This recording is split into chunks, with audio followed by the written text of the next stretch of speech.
जय मसीह की, प्रभु की स्तुति हो। परमेश्वर ने आपको और मुझे पूरा सप्ताह ठीक रखा, सुरक्षित रखा और उसके पवित्र हाथ में रखा, इसलिए मैं प्रभु को धन्यवाद देती हूँ।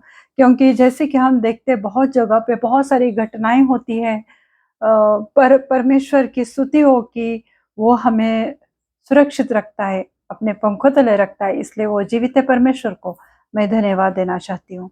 मेरे प्रियो, आज का वचन सुनने के पहले हम प्रार्थना में जाएंगे। धन्यवाद देती हूँ प्रभु यीशु मसीह, समय के लिए धन्यवाद। आप जीवित सच्चे महान परमेश्वर हो प्रभु। आप अद्भुत और महान रीति से कार्य करते हो प्रभु।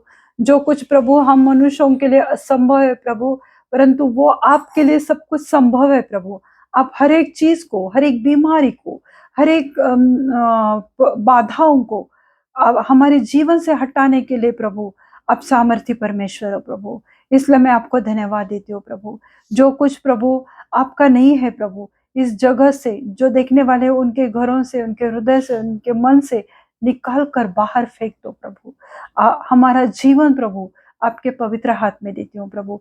आज की इस मीटिंग को प्रभु आपके पवित्र हाथ में समर्पित करती हूँ और विश्वास करती हूँ प्रभु कि आज के इस पवित्र वचन के द्वारा आज आप हम सब से बात करने वाले हैं। जितने भी सुनने वाले, देखने वाले, हर एक के ऊपर आपकी पवित्र आत्मा उंडेल दो मेरे जीवित परमेश्वर। और आज हर एक के जीवन में आप बहुत ऐसे काम करो प्रभु, ऐसे मैं दुआ करती हूँ। आगे का समय प्रभु यीशु मसीह मैं आपके पवित्र हाथ में देती हूँ। सब बेनती प्यारे यीशु मसीह के जलाली नाम से मांगती हूँ। आप इसे सुनिए और दया से कबूल कीजिए। आमीन, आमीन। बहुत बार लोग हमारे खिलाफ बुड़बुड़ाते रहते हैं, मुहम्मर करते हैं, कंप्लेंट्स करते रहते हैं। वो उनका जो बुड़बुड़ाना है वो, या वो कुड़कुड़ाते रहते हैं हमारे विरुद्ध में, तो वो शायद वो ऑफिस के हालात रहते होंगे, हमारे हमारे फैमिलीज है, या हमारे सेवकाई जो हमारी मिनिस्ट्री थी उसके विरुद्ध में लोग बहुत सारी उल्टी सीधी बातें करते रहते।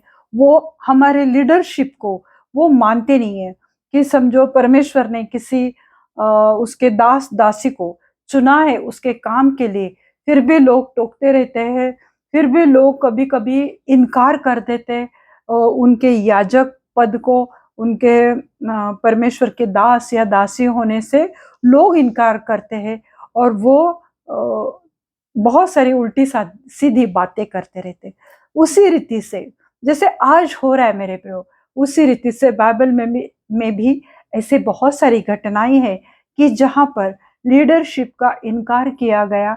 जो बड़े पद पे, जो बड़े औहदे पे, जिनको परमेश्वर ने चुना था, रचा हुआ था, उनको लोगों ने उनका इनकार किया है, उनका तिरस्कार किया है। तो ऐसी बहुत सारी बातें पुराने नियम में भी है और नए नियम में भी है। प्रभु यीशु मसीह को भी लोगों ने हर बार उसका इनकार कर दिया था। उसी रीति से अगर हम पवित्र बाइबल गिनती के किताब में अगर हम देखते हैं 17वें अध्याय में 1 से लेके 13वें वचन तक अगर हम देखते, तो वहां पर मूसा और हारून के खिलाफ लोगों ने बलवा किया था और वो लोग हारून या मूसा को लीडर मानने को तैयार नहीं थे। हालांकि परमेश्वर ने मूसा को चुना हुआ था उनको, उनकी अगुवाई करने के लिए। इस्राएल लोग जो दुहाई दे रहे थे परमेश्वर को, रो रो के दुहाई देते थे कि हे जीवित परमेश्वर, हमें ये बंधुआई से छुड़ा, हमारे तकलीफ, हमारे दर्द को तू देख ले। और तब प्रभु ने मूसा को चुना हुआ था।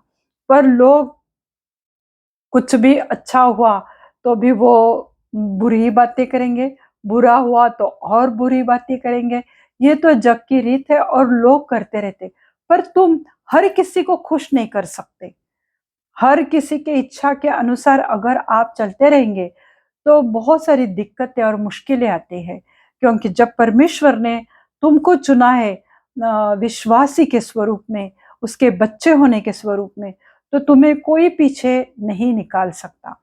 उसी रीति से अगर हम गिनती की किताब उसका 16वां अध्याय देखते हैं, तो 16वें अध्याय में हम क्या देखते हैं कि परमेश्वर के खिलाफ कोरह, दातान और अबीराम, इन तीनों ने कोरह, दातान और अबीराम, इन तीनों ने मूसा और अहरोन के लीडरशिप को, उनके प्रमुख पद को उन्होंने इनकार कर दिया था। और उन तीनों ने क्या किया, अपने साथ 250 लोगों को भड़काया, उकसाया, और इन तीनों ने मूसा और हारून के खिलाफ बलवा किया, और उन्होंने मूसा के खिलाफ बलवा किया था उन्होंने मूसा के खिलाफ, कि उन्होंने बोला कि हम भी पवित्र है, तो हम क्यों नहीं तुम्हारे पद पे आ सकते, तुम लोगों को ही बड़े बड़े पोस्ट औहदे चाहिए क्या, हम भी कर सकते हैं। तो उन्होंने इस बात से नकार किया कि तुम लोगों को परमेश्वर ने चुना है। तब दातान या कोरह और अबिराम के साथ बहुत कुछ बुरा इसमें हुआ था, क्योंकि जब किसी को परमेश्वर चुनता है और अगर तुम उसके खिलाफ बातें करते हो, तो जैसे कि परमेश्वर के आंख की पुतली को तुम छूते हो, ऐसे परमेश्वर कहता है।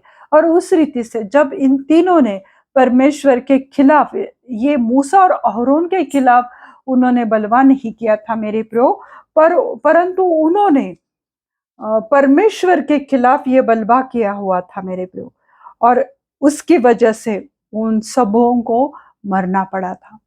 तब और मूसा को बहुत बुरा लगा, उसने परमेश्वर से पूछा कि मैं अब क्या करूं।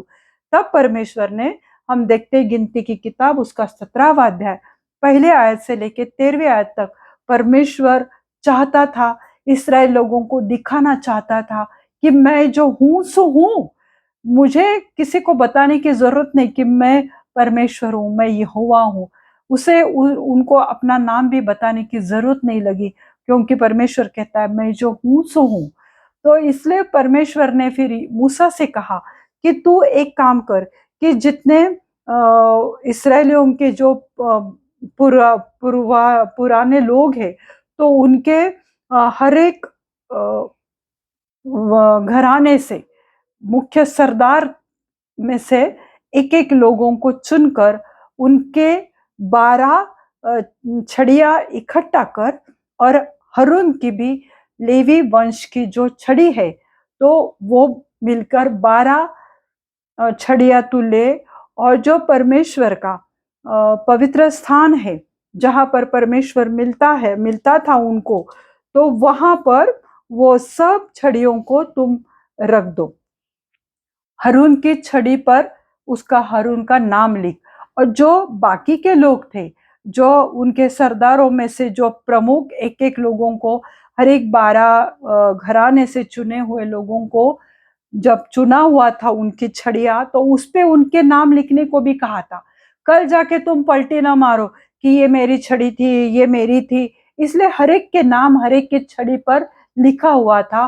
और जो लेवी की छड़ी थी, यानी लेवी घराने से अहरोन आया हुआ था, इसलिए लेवी की छड़ी के ऊपर अहरोन का नाम लिखने को परमेश्वर ने कहा। और फिर परमेश्वर ने क्या बातें करी, तो हम देखते हैं। तो छड़ियों को मिलाप मिलाप में मेल मिलाप का जो तंबू था, मिलाप वाला तंबू, तो वो उसमें साक्षी पट के आगे, जहां मैं तुम लोगों से मिला करता हूं, वहां रख दे इन सब छड़ियों को। वो जो छड़ियां थी उनको मिलाप ले तंबू में, साक्षी पत्र के आगे, जो साक्षी पत्र था उसके आगे वो छड़िया, 12 छड़िया तुम्हें रखनी, ये परमेश्वर ने मूसा से कहा था। तो हम 17वां अध्याय 5वें आयत देखते हैं। जिस जिस पुरुष को मैं चुनूंगा, उसी छड़ी में कलियां फूट निकलेंगी, और इसराइल जो तुम पर बुड़बुड़ाते रहते हैं, वह बुड़बुड़ाना मैं अपने ऊपर से दूर करूंगा। परमेश्वर ने कहा कि देखो, तुम्हें उन छड़ियों को मिलाप वाले तंबू में जो साक्षी पत्र है उसके आगे, जहां मैं तुम लोगों से मिलता हूं, वहां पर उन 12 छड़ियों को रखना है।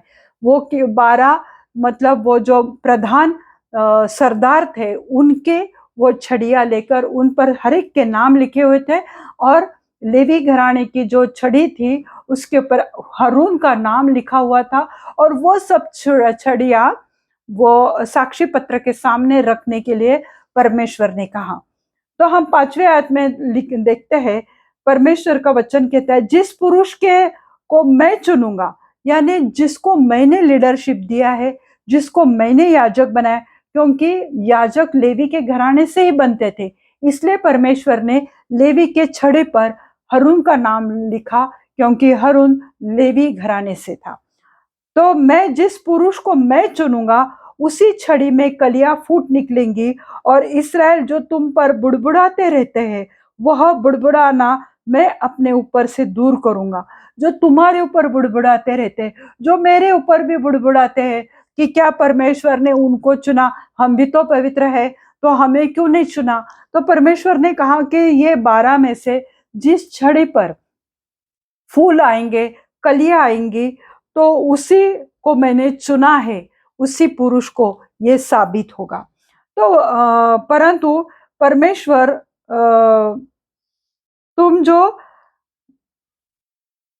बाकियों से अलग है, हमारे खिलाफ भी लोग बुड़बुड़ाते रहते हैं ना, पर परमेश्वर, तुम और मैं, बाकी लोगों से हम जो अलग है, क्योंकि परमेश्वर ने हमें चुना है, तो परमेश्वर उन सब लोगों को दिखाएगा कि तुम उन लोगों से अलग हो। तो परमेश्वर ये सिद्ध करेगा, तुम जो चुने हुए हैं, वह परमेश्वर दूसरों को दिखाएगा कि तुम इन सब लोगों से, तुम्हारी एक फैमिली समझो, 50 लोगों की बड़ा सा फैमिली है, पर अगर परमेश्वर ने तुम्हें चुना है, तो उन बाकी लोगों से तुम अलग लगोगे। तुम्हारा बात करने का तरीका, तुम्हारा प्रार्थना, उठना बैठना, सब बाकी लोगों से अलग होगा, और परमेश्वर वो सिद्ध करेगा कि तुम्हें परमेश्वर ने चुना हुआ है, और तुम बाकी लोगों से तुम अलग हो, और परमेश्वर उनको दिखाएगा कि तुम बाकी लोगों से अलग हो। उसी रीति से परमेश्वर लोगों को, इस्राएली लोगों को दिखाना चाहता था कि मैंने हरून को चुना हुआ है। मेरा जो चुनाव था, उसको तुमने चुनौती दी है, तुमने उसको चैलेंज दिया है। अब तुम देखना, ये हरून को चुनने की जो प्रक्रिया थी, वे परमेश्वर ने जानबूझ के की थी, क्योंकि उन लोगों ने परमेश्वर पर भी उंगली उठाई थी। इसलिए प्रभु का वचन कहता है कि उनका बुड़बुड़ाना तुम्हारे ऊपर से और मेरे ऊपर से भी दूर हट जाए, इसलिए ये 12 छड़ियों को लेकर साक्षी पत्र के सामने तुम रखना।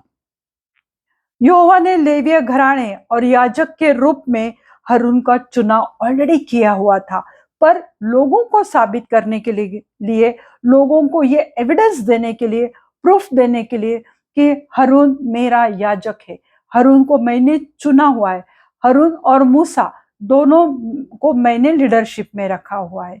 तो परमेश्वर ये साबित करना चाहता था, लोग आज तुम्हें लीडर माने या ना माने, वो तुम्हें याजक माने या ना माने, लोग तुम्हें तुम्हें उसके चुने हुए माने या ना माने, पर परमेश्वर ने चुना हुआ है, और एक न एक दिन परमेश्वर उन सब लोगों के सामने तुम्हें खड़ा करेगा, तुम्हें दिखाएगा that you are the chosen one, तुम उसके चुने हुए हैं, ये प्रभु उनको दिखाएगा। इसी प्रकार 12 छड़ियां, और उसमें हरून की भी छड़ी थी। फिर हम देखते आगे 8वें आयत में क्या लिखा हुआ है। दूसरे दिन मूसा साक्ष्य पत्र के तंबू में आया, तो क्या देखा कि हरून की छड़ी जो लेवी के घराने के लिए थी।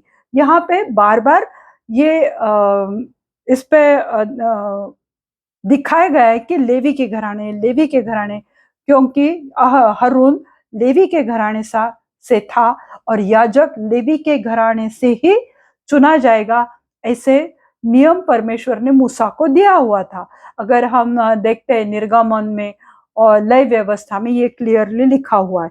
तो यहाँ गिनती में भी प्रभु कहता है कि दूसरे दिन मूसा सबो पत्र के तंबू में आया, साक्षी पत्र के तंबू में आया, तो क्या देखा कि हरून की छड़ी जो लेवी के घराने के लिए थी, उसमें कलियां फूट निकली, अर्थात उसमें कलियां लगी, और फूल भी फले, और पक्के बादाम भी लगे। हालेलुया। देखो वो छड़ियां कैसे थी मेरे प्रभु, अगर हम बाजार से भी कोई छड़ी लेकर आते तो वो हरी नहीं रहती, वो सूखी हुई रहती, वो ड्राई रहती है, उसमें कोई जीवन नहीं रहता है, उसमें कोई रस नहीं रहता है, ना तो उस पे पत्ते होते हैं, ना तो उस पे फूल होते हैं, तो वो सूखी एकदम छड़ी वो रहती। वैसे 12 सूखी छड़ियां वहां पर वो साक्षी पत्र के सामने रखे हुए थे, पर परमेश्वर अपना अद्भुत चमत्कार वहां पे दिखाना चाहता था। इसलिए वो सूखी छड़ियों पर परमेश्वर ने सिर्फ कलियां ही नहीं लाए, पर फूल फूले हुए थे और पके हुए बादाम थे। वो पके हुए बादाम जैसे खाने के लायक वो बादाम, ऐसे पके हुए बादाम उस पर लगे हुए थे मेरे प्रियो। ये परमेश्वर का बहुत बड़ा चमत्कार था, जो परमेश्वर दिखाना चाहता था बाकी लोगों को कि मैंने इनको चुना हुआ है। जैसे मैंने पहले बोला कि परमेश्वर आप लोगों को भी बाकी लोगों से अलग करेगा, दिखाएगा कि आप उसके चुने हुए हैं। तो बाकी सब छड़ियां वैसी की वैसी थी, पर सिर्फ हारून की छड़ी जीवित फांटी थी। वो जीवित वो लाइव ब्रांच थी मेरे प्रो, कि वो जीवित कैसे हुई, क्योंकि उस पे कली आना नामुमकिन था, और उससे बढ़कर के फूलना, फूल बनना, फूलना, पक्के बादाम आना, ये तो नामुमकिन था। पर वो छड़ी में प्रभु ने जीवन डाला, वो छड़ी परमेश्वर ने जीवित की, और उस छड़ी पर फूल आए, बादाम आए। क्या आज आपका जीवन इस रीति से सूखा पड़ा है? क्या आज आपको लगता है कि मेरे जीवन में कुछ भी नहीं हो रहा है, सब सूखा पड़ा हुआ है, सब ड्राई है, कोई आशा नहीं है?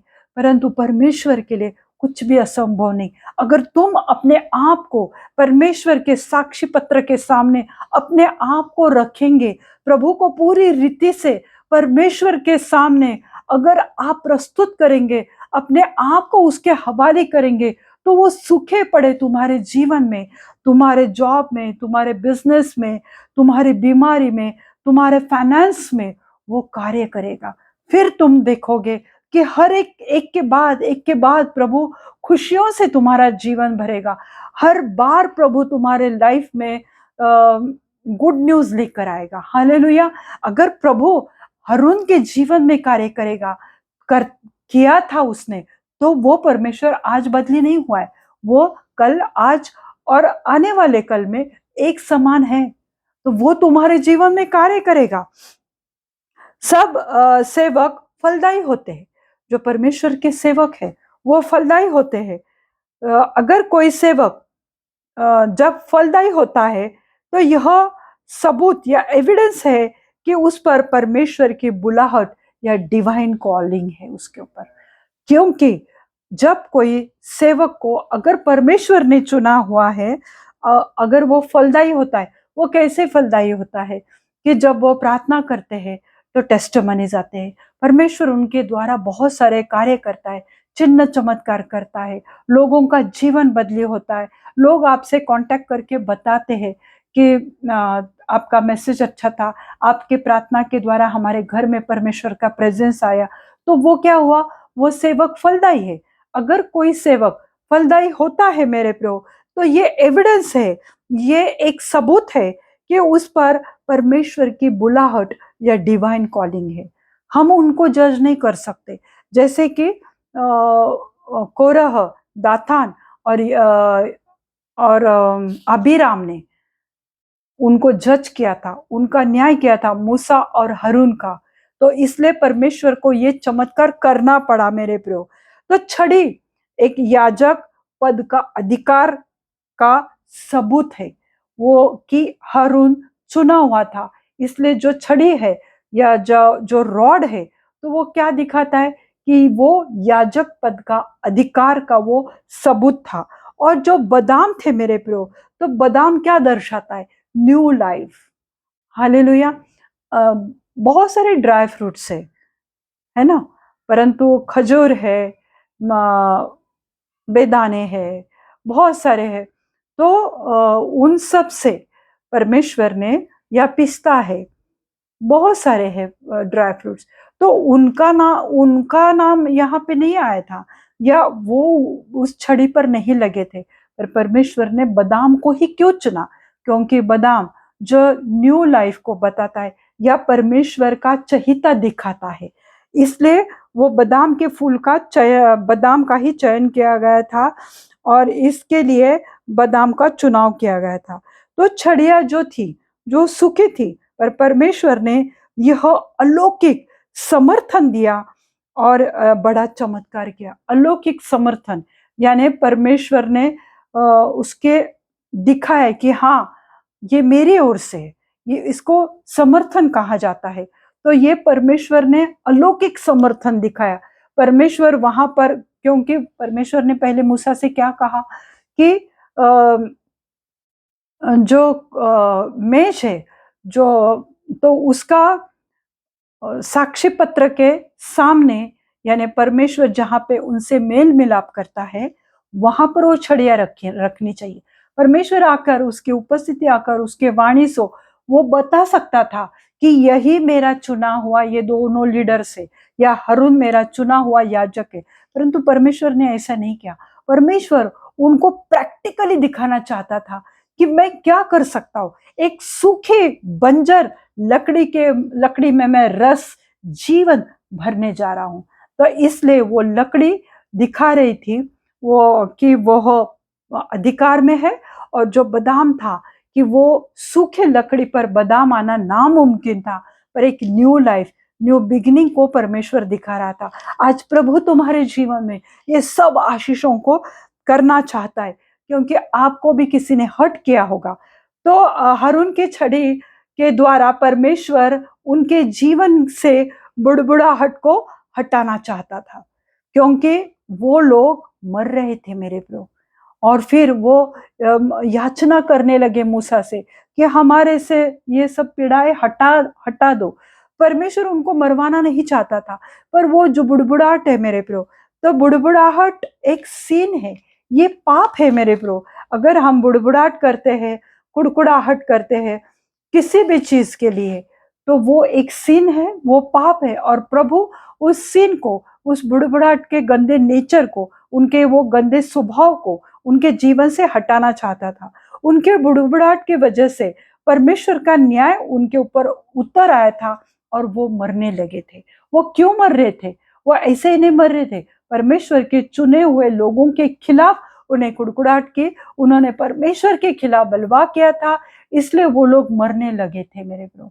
और परमेश्वर चाहता था कि वो बुड़बुड़ाहट का नेचर उनसे निकल जाए, और परमेश्वर का न्याय उनके ऊपर उतर कर आया था। हारून की छड़ी एक गवाह थी इस्राएल लोगों के बगावत की या बलवे की। वो छड़ी क्या दिखा रही थी? क्यों वो छड़ियां रखनी पड़ी वो वाचा के साक्षी पत्र में? वो क्यों रखनी पड़ी? क्योंकि उन्होंने परमेश्वर के खिलाफ, हारून के खिलाफ बलवा किया था, मूसा के खिलाफ बलवा किया था, और उन्होंने बगावत की थी। ये छड़ी वो दिखाता है। जब भी वो लोग उस छड़ी को देखेंगे तो उन्हें वो बलवा याद आएगा। यह छड़ी हारून के चुनाव को और उसकी सेवकाई और इसराइलियों के पाप और दुष्टता को दर्शाता है। जिस बात को परमेश्वर ने चुना है उसको चैलेंज करना, ये उनके मन की दुष्टता थी, उनके सोच विचार दुष्ट थे, जो कोरह, दातान और अबीराम ने किया था। इतना ही नहीं, अपने साथ इसराइली के जो प्रधान लोग थे, जो मेन लोग थे, उनको भी उन्होंने अपने साथ मिलाया था। फिर क्या हुआ? वो तीनों के वंश तक खत्म हुए, पर जो 250 लोग थे वो भी सब मरने लगे थे। हालेलुया। तो परमेश्वर का न्याय उनके ऊपर उतर कर आया था। तो इसलिए हारून की छड़ी क्या दिखाता है कि चुनाव को और उसकी सेवकाई, कि ये एक याजक है और ये आज से परमेश्वर का काम करने वाला है। वो परमेश्वर के परम पवित्र स्थान में जाकर वो काम करेगा। उसके चुनाव और उसकी सेवकाई को वो छड़ी दर्शाती है। और इसराइलियों के पाप, उसके साथ साथ वो इसराइल लोगों के मन के पाप, उनके बुड़बुड़ाहट का गंदा स्वभाव और उनके दुष्टता को दिखाता है। एक लास्ट में वचन देखेंगे, इब्रानियों के पत्र उसका 9वां अध्याय और 4थी आयत में हम देखते हैं, जैसे कि हमने नंबर्स 17 फर्स्ट से लेके 13 तक हम लोग देख रहे हैं। तो एक वचन में दिखाना चाहते कि नए नियम में भी इस हारून की छड़ी को परमेश्वर ने कहां पे रखा है। ये हम देखेंगे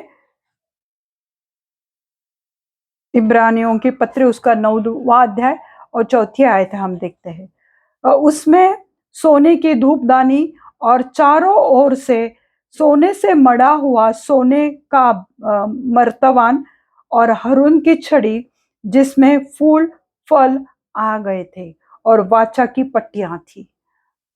जो हम देखते हैं कि निवास मंडप जो था तो उसमें पहले कुमारपण था, फिर गंगाल था, फिर आगे जाते तो पवित्र स्थान था, फिर उसके आगे परम पवित्र स्थान था। उसमें परमेश्वर की वाचा थी।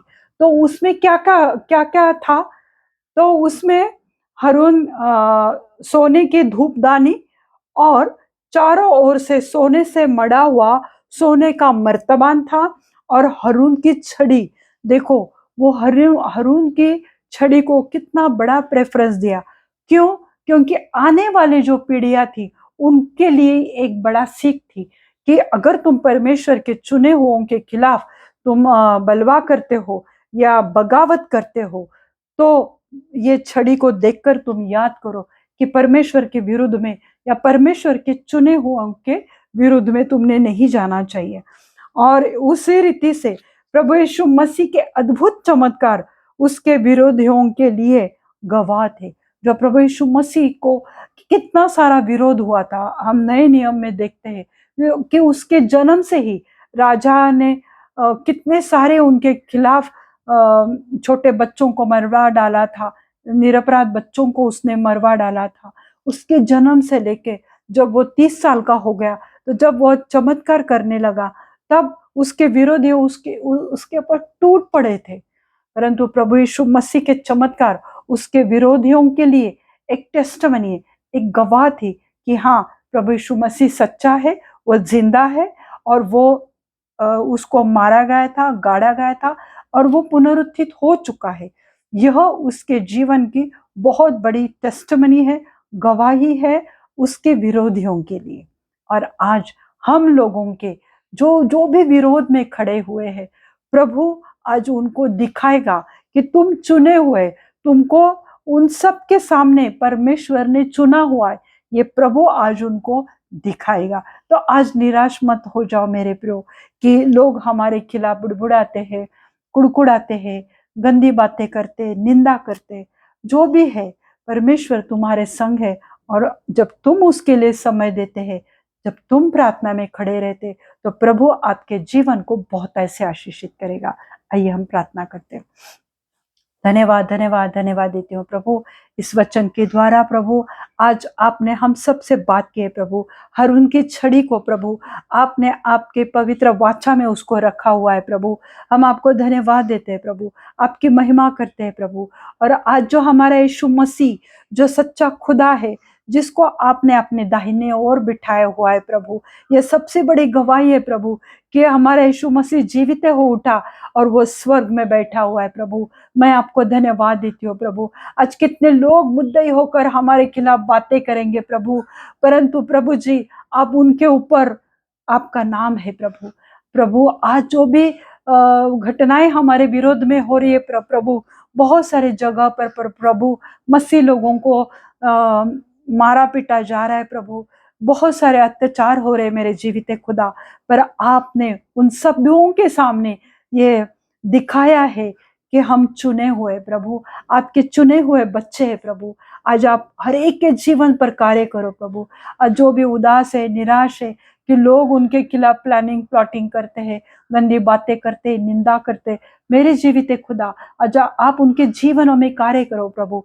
उनके जॉब की जगह पर जो भी उनके लिए प्रभु षड्यंत्र रचाया जा रहा है प्रभु, वो सब निकल जाए यीशु मसीह के नाम से मैं दुआ करती हूँ प्रभु। उनके बिजनेस में प्रभु बढ़ोतरी दो प्रभु। प्रभु ऐसे बहुत सारे लोग हैं कि जिनके जॉब आज चले गए प्रभु, मैं आज दुआ करती हूँ प्रभु जी कि ऐसे लोगों को प्रभु उनके सोच विचार से बढ़कर प्रभु अच्छे जॉब से प्रभु, अच्छे पोस्ट और अच्छे सैलरी से उन्हें ब्लेस करो मेरे जीवित खुदा। आप कार्य करने वाले महान परमेश्वर हो प्रभु। आपने अगर उस हारून की छड़ी को प्रभु उसमें जीवन लाए प्रभु। तो आज आप हमारे जो घर की समस्याएं है प्रभु, हमारे जीवन की जो परेशानी है, जो जॉब चले गए प्रभु, जो बिजनेस में प्रॉब्लम है, सेवकाई में प्रॉब्लम है प्रभु, आज उसमें आप संजीवन लाने वाले जीवित है खुदा है प्रभु। आज आज आज ही आप कार्य कर रहे प्रभु। मैं आपको धन्यवाद देती हूँ प्रभु जी। प्रभु मैं प्रार्थना करती हूँ, मैं विश्वास करती हूँ कि बहुत सारी बीमारियां यीशु मसीह के नाम से अभी निकल रही है बाहर। जो भी शरीर में थकावट है, कमजोरी है, यीशु मसीह के नाम से उस कमजोरी को मैं डांटती हूँ यीशु मसीह के नाम से। शरीर, जिस शरीर पर शैतान ने कब्जा किया है, वो बहुत सारी बीमारियों से उन्हें निराश कर रहा है, उस बीमारियों को मैं डांटती हूँ यीशु मसीह के नाम से। हर एक कैंसर, एड्स, ट्यूमर की दुरात्मा को मैं बांधती हूँ यीशु मसीह के नाम से प्रभु। उनमें चंगाई बहने दो प्रभु। प्रभु मैं प्रार्थना करती हूँ प्रभु, बीपी थायराइड के पेशेंट के लिए, शुगर के पेशेंट के लिए, वो नॉर्मल हो जाए अभी इसी वक्त यीशु मसीह के नाम से प्रभु। आपने उस छड़ी में जीवन लाया प्रभु। आज मेरे देखने वाले भाई बहन, बड़े बुजुर्ग, जवान, जो भी बीमार है प्रभु, उनके शरीर में प्रभु आप जीवन लाओ, चंगाई लो मेरे जीवित खुदा। प्रभु मैं प्रार्थना करती हूँ एथराइटिस के पेशेंट के लिए, जिनके भी हाथ में पैर में जकड़न है, स्पॉन्डिलाइटिस, फ्रोजन शोल्डर, घुटने का दर्द, पैर का दर्द, एरी के दर्द को मैं डांटते हूँ यीशु मसीह के नाम से प्रभु। इसी वक्त प्रभु उनके हर एक जॉइंट्स को आपका पवित्र लहू लगाती हूँ प्रभु। उन्हें चंगाई से भर दो मेरे जीवित खुदा।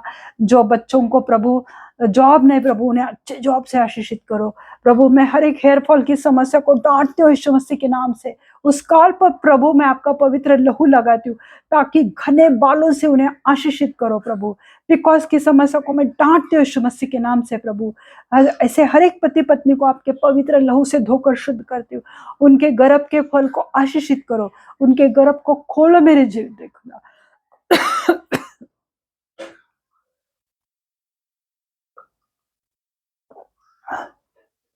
यीशु मसीह के नाम से मैं दुआ करती हूँ।